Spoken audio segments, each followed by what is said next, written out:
हर्ष जी, जब वो बयान दिया गया था ना, उसके बाद वो वित्त राज्य मंत्री बनाए गए थे। वो 2013 का बयान है। एक बार प्लीज सर वो बयान दिखाइए। मुझे लगता है वो बयान नहीं, मैं बयान दिखाना चाहता हूं सर, एक मिनट, क्योंकि मैं चाहता हूं हमारे दर्शकों के सामने चीज क्लियर हो। एक बार जयंत सिन्हा का वो बयान दिखाइए। जयंत सिन्हा ने जो कहा है, और वो इंग्लिश में उन्होंने कहा है, हम उसका हिंदी तर्जुमा भी दिखाएंगे अपने दर्शकों को। फिर मैं आ रहा हूं हर्ष जी आपके पास, दिखाइए जरा क्या कहा था। 2013 दिसंबर का बयान है वो, सुनाइए जरा। So if we want to create a society that gives opportunities that are equal to everyone, we have to level the playing field. And we have to have the creative destruction that entrepreneurial capitalism requires. Which is why we need estate taxes, so that we take away at least 50 or 55% of the advantage that dynastic business people already have right now. So it's about leveling the playing field and creating opportunity. By the way, taxes in the US and elsewhere, you said I've spent a lot of time in America, and I have. I can tell you, estate taxes are 55% there. आप सुनिए हर्ष जी, 50 से 55% tax लगता है US में। वो tax लगाना चाहिए ताकि जो कारोबारी डायनेस्टिक जो कारोबारी परिवार हैं, उनसे लेकर हम लेवल प्लेइंग फील्ड दे सके एंटरप्रेन्योर जो कैपिटलिज्म है उनको। और ये 2013 का बयान है, जिसके बाद उनको वित्त राज्य मंत्री बनाया गया था। अगर इतना ही नहीं पसंद था बीजेपी को, तो उनको वित्त राज्य मंत्री क्यों बना दिया बीजेपी ने? मनोज जी, जो भी इस तरह की बात करेगा वो इतिहास के कूड़ेदान में जाएगा। सर उसके बाद तो प्रमोट किए गए वो। नहीं, मैं कह तो रहा हूं ना, प्रमोट किए गए थे। आप 10 साल पहले की बात कर रहे हैं। 10 साल पहले ही की बात करूंगा सर, 10 साल पहले की बात है ये। नहीं मिला। और मैं फिर कह रहा हूं कि अगर भारतीय जनता पार्टी इस तरह की बात करेगी तो वो भी इतिहास के कूड़ेदान में जाएगी। जिस वक्त दुनिया की सारी कंपनियां भारत को अपने लिए देख रही हैं, जिस वक्त दुनिया में हर किसी को लगता है कि भारत में आकर वो मौके देखेगी, अगर वहां 50 से 55% टैक्स की बात कोई करेगा, और ये बात अभी सिर्फ और सिर्फ सैम पित्रोदा कर रहे हैं, गड़े मुर्दे उखाड़िएगा तो इंदिरा गांधी से लेकर जवाहरलाल नेहरू तक बात जाएगी। और यही वो नेहरूवियन इकोनॉमी थी जो हिंदू ग्रोथ रेट की बात करती थी। मैं फिर से कह रहा हूं, धन्य मनाइए, शुक्रिया करिए पीवी नरसिम्हा राव का कि उन्होंने इस देश की अर्थव्यवस्था को, आर्थिक नीतियों को खोल दिया। आज हम में से कोई भी करोड़पति अरबपति बन सकता है, मेहनत करे, नीतियों के साथ चले। नहीं तो ये समय के साथ जो स्टैंड बदल रहा है, तो सवाल तो बीजेपी से भी होना चाहिए। भैया प्रेम शुक्ला जी बताइए। मैं आ रहा हूं सुरेंद्र राजपूत, आप बहुत देर से कुछ दिखाने की कोशिश कर रहे हैं, एक मिनट रुकिए। कंचना यादव अभी आपके पास भी आ रहा हूं। प्रेम जी, मैं अपने बयान नहीं, बीजेपी से आप पूछिए। मैं अपनी बात कर रहा हूं। आप अपनी बात करिए।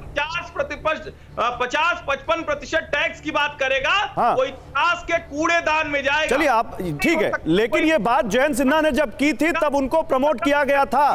सुरेंद्र राजपूत कह रहे हैं हमने इनहेरिटेंस टैक्स हटाया था, और ये फैक्ट है। वो दिखा दीजिए ग्राफिक्स बगल में पीसीआर। 1985 में राजीव गांधी सरकार ने इनहेरिटेंस टैक्स हटाया था।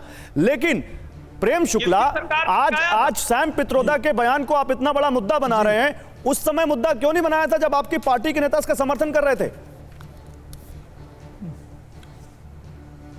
देखिए, तो कांग्रेस को बनाना चाहिए था मुद्दा, जिसने हटाया था। आप करें तो लगाया किसने था, अभी बता दीजिए गौरव जी। ये सुरेंद्र राजपूत की पार्टी नहीं लगाया था ना, ये टैक्स लगाया किसने था? टैक्स तो जो है श्रीमान इंदिरा गांधी ने लगाया था ना।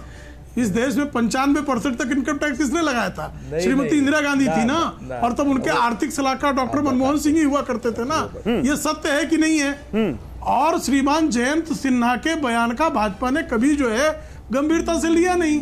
भारतीय जनता पार्टी के आज आदरणीय नरेंद्र मोदी जी उसके विरुद्ध बात कर रहे हैं। मैं ये पूछ रहा हूं, आप कांग्रेस पार्टी से सारे सवाल पूछिए। प्रेम शुक्ला, आप कांग्रेस पार्टी से सारे सवाल पूछिए, आपका हक है। मैं ये पूछ रहा हूं कि ये जो आपके नेताओं के बयान हैं, इनके बारे में हम कैसे देखें? इनको हम कैसे देखें जब जयंत सिन्हा कहते हैं कि इनहेरिटेंस टैक्स लगना चाहिए? बिल्कुल वो भारतीय जनता पार्टी के बयान नहीं है।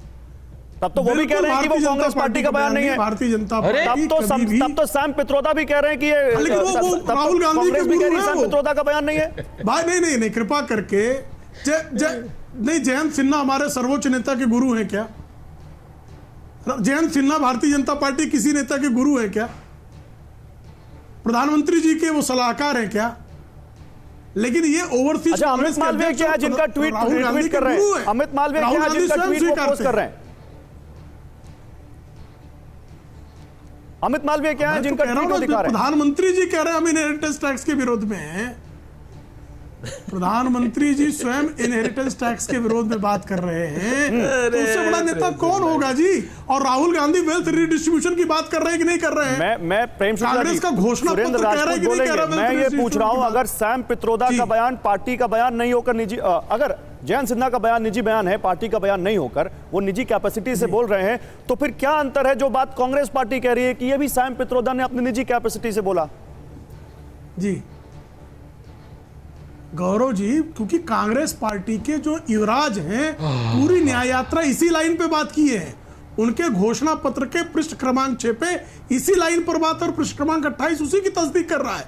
वेल्थ रिडिस्ट्रीब्यूशन की बात की जा रही है ना, अच्छा, तो उसी लाइन पर बात कर रहे हैं। भारतीय जनता पार्टी के संकल्प पत्र में ऐसी कोई लाइन आप 2014, 19, 24 दिखा दीजिए।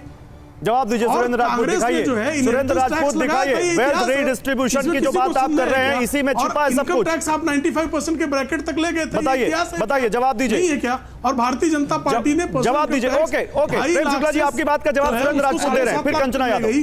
5 लाख का हमने दायरा बढ़ाया, हमने इनकम टैक्स में रिलीफ दिया, और उसका परिणाम है कि आज हमारे पास इनकम टैक्स पेई की संख्या बढ़ी। ठीक है प्रेम जी, अब सुरेंद्र राजपूत का वक्त है, अब उनको बोलने दीजिए। वो अर्थव्यवस्था में उदारीकरण का समर्थन जनसंघ के जमाने से कर रही है। ठीक है, ओके। और इस देश में रुपए तो उदारीकरण भी सरकार अगर बात करेगी तो 91 में किसकी सरकार थी? गांधी कार्यकाल में 65 सर 91 में उदारीकरण हुआ, किसकी सरकार थी? लेकिन अभी मैं चाहता हूं प्रेम शुक्ला जी, आपने जो वेल्थ रीडिस्ट्रीब्यूशन का मुद्दा उठाया है उस पर सुरेंद्र राजपूत से जवाब दे दो। आपको आवाज नहीं आ रही है क्या? और आबादी के अनुपात में पैसे बांटने की बात हो रही कि नहीं हो रही है? भाजपा के संकल्प पत्र में ऐसा कुछ हो तो भी दिखा दीजिए।